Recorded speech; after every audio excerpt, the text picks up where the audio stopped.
सुप्रभात बच्चों, आज हम पढ़ रहे हैं उमंग हिंदी पाठशाला कक्षा 8 के लिए इसका पाठ 12।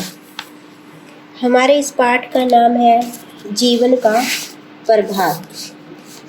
देखिए इस पाठ में लेखक क्या कहता है। लेखक कहता है कि प्रत्येक मनुष्य अपना जीवन जो है प्रातःकाल की खुशहाली के साथ जीना चाहता है और यह तभी संभव है जब मनुष्य शारीरिक रूप से स्वस्थ हो। स्वस्थ तन ही स्वस्थ मन को जन्म देता है। स्वस्थ मन ही एक अच्छे समाज का निर्माण करने में सहायक होता है तथा सफलता मिलने पर ही मनुष्य और अधिक परिश्रम करते हुए आगे बढ़ता जाता है, जो इस पाठ से अच्छी तरह समझा जा सकता है। आइए इस पाठ को विस्तार से पढ़ते हैं। आपने देखा होगा किसी भवन को बनाने से पहले उसकी गहरी नींव खोदी जाती है। नींव में पत्थर और सीमेंट डालकर उसकी खूब कुटाई की जाती है, तब दीवारें और छत बनाते हैं। पक्की नींव पर बना हुआ भवन वर्षा आंधी तूफान में भी सिर उठाए मजबूती से खड़ा रहता है। वह हल्के भूकंप के झटके में भी आसानी से सह लेता है। व्यक्ति के जीवन को भी एक भवन मान लीजिए। विद्यार्थी जीवन में उस जीवन की नींव का निर्माण होता है। इस काल में भावी जीवन की तैयारी की जाती है। इस काल में विद्या ग्रहण करने के साथ साथ सद्गुणों को सीखने का अवसर रहता है। विद्यार्थी जीवन ही अच्छी आदतों के अभ्यास का ठीक काल है। विद्यार्थी का मुख्य कर्तव्य है विद्या ग्रहण करना, ज्ञान प्राप्त करना। कोई भी ऊंचा लक्ष्य कठोर परिश्रम से ही प्राप्त होता है। फिर विद्या जैसी अनमोल चीज पाने के लिए आराम और आलस्य का त्याग करके कठोर परिश्रम करना चाहिए। कहा भी गया है, सुख चाहने वाले को विद्या कहाँ और विद्यार्थी को सुख की प्राप्ति कहाँ।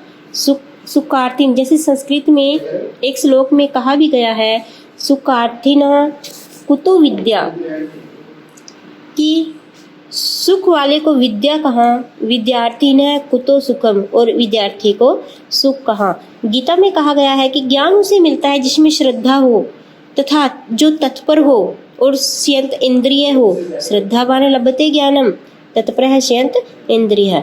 आप पूछेंगे कि यह श्रद्धा क्या चीज है। किसी के लिए आदरपूर्ण और पूज्य भाव को श्रद्धा कहते हैं।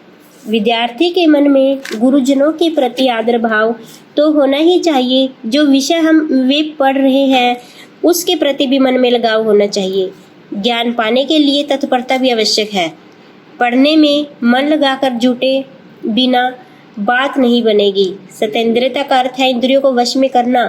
जिसकी इंद्रिय ही अपने वश में नहीं है वह क्या ज्ञान प्राप्त करेगा। शरीर से बैठे हैं कक्षा में, मन कहीं और सैर कर रहा है, खेल के मैदान में या फिर किसी शैतानी में, तब आप जो है शिक्षक की बातों को, अपने अध्यापक की बातों को ठीक ठाक से नहीं सुन पाएंगे। मन कहीं हो और शामपट पर लिखा हुआ विषय देखकर भी ठीक ठाक नहीं देख पाएंगे, क्योंकि सब इंद्रियों का स्वामी मन ही होता है।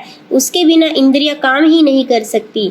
बिना मन लगाए पढ़ना तो पढ़ना नहीं है, बस पढ़ने का दिखावा करना है, पढ़ने का नाटक करना है। इंद्रियां वश में करके ध्यान पूर्वक पढ़ने से ही ज्ञान की प्राप्ति होती है। विद्यार्थी जीवन केवल पुस्तक पढ़ने में ही नहीं बीत जाना चाहिए।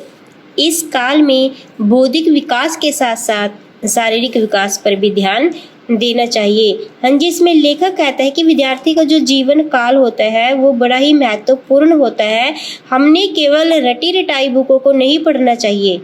इसके साथ साथ पुस्तकों को पढ़ने के साथ साथ हमारे अंदर, बच्चों के अंदर बौद्धिक विकास भी होना चाहिए, शारीरिक विकास भी होना चाहिए और उसके साथ साथ मानसिक विकास भी होना चाहिए। कालिदास ने कहा भी है कि शरीर ही धर्म का सबसे पहला साधन है।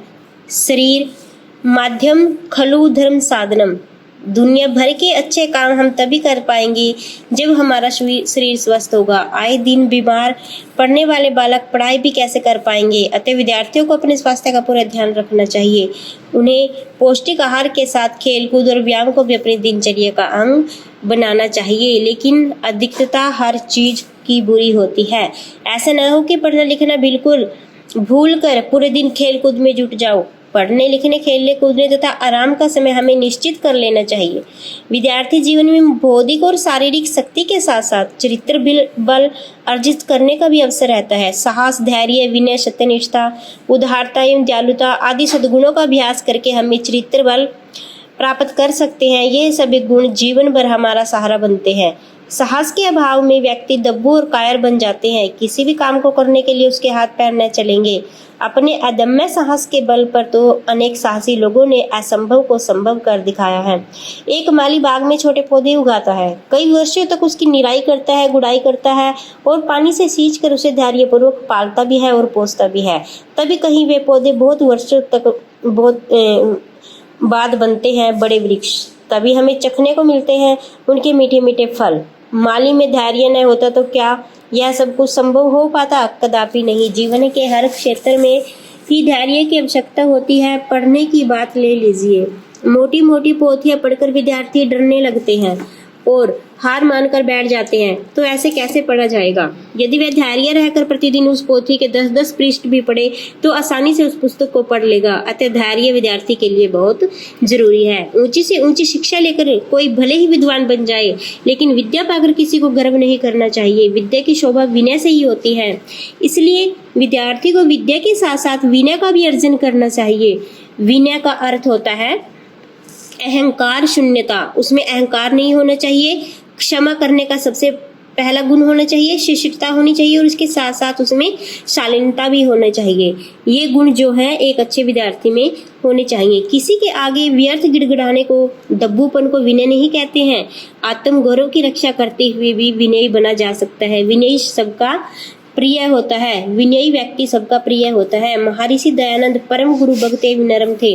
अध्ययन काल में एक बार वे गुरुजी की कुटिया में झाड़ू लगाने के बाद उसका झाड़ू उठाना भूल गए।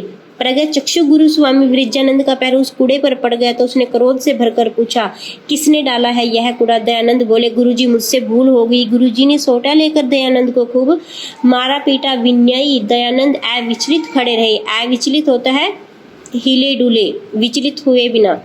गुरु का गुस्सा शांत होने के बाद दयानंद उनसे बोले, आपको बड़ा कष्ट उठाना पड़ा मेरे कारण, लाइए आपके हाथ पैर दबा दूं, दुखने लगे होंगे। यह विनयशीलता होती है। चरित्र बल का महत्वपूर्ण अंग है सत्यनिष्ठता। वैसे तो सत्यनिष्ठता से आसान कुछ भी नहीं है। जो बात जैसी है उसे वैसे ही बिना नमक मिर्च लगाए कह दो बस। लेकिन ऐसा हमेशा नहीं हो पाता। कभी कभी लोभ, लालच या दबाव के कारण व्यक्ति सत्य से डिग जाता है और उचित नहीं होता। सत्य के मामले में कुछ बातों का ध्यान रखना चाहिए। सत्य बोले पर वह सत्य वचन कड़वा न हो, प्रिय हो, लेकिन ऐसी बात भी न करे जो असत्य हो। इसके साथ ही आज्ञा पालन और कर्तव्य निष्ठा जैसे सद्गुणों का अभ्यास भी आवश्यक है।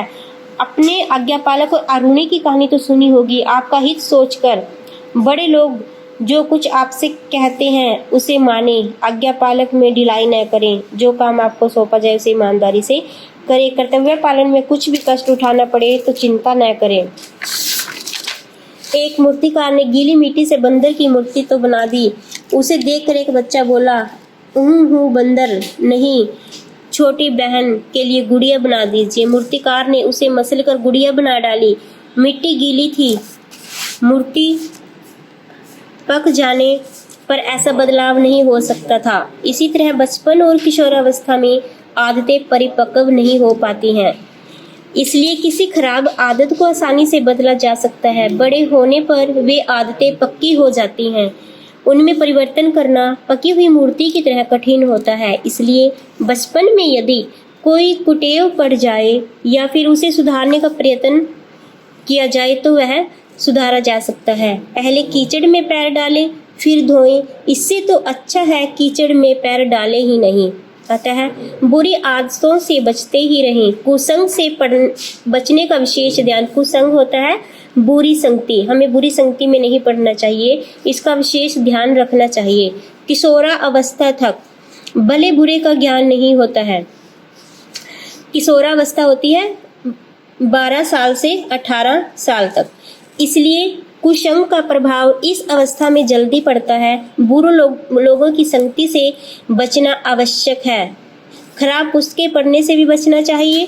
ये भी मस्तिष्क पर बुरा प्रभाव डालती हैं। गुरुजनों से पूछकर उत्तम पुस्तकें ही पढ़नी चाहिए। जीवन के इस प्रभात काल विद्यार्थी जीवन में बालक को जैसे सांचे में डाला जाएगा, वह बालक आगे चलकर वैसा ही बन जाएगा। इसलिए तो विद्यार्थी जीवन को भावी जीवन की आधारशिला भी कहा गया है।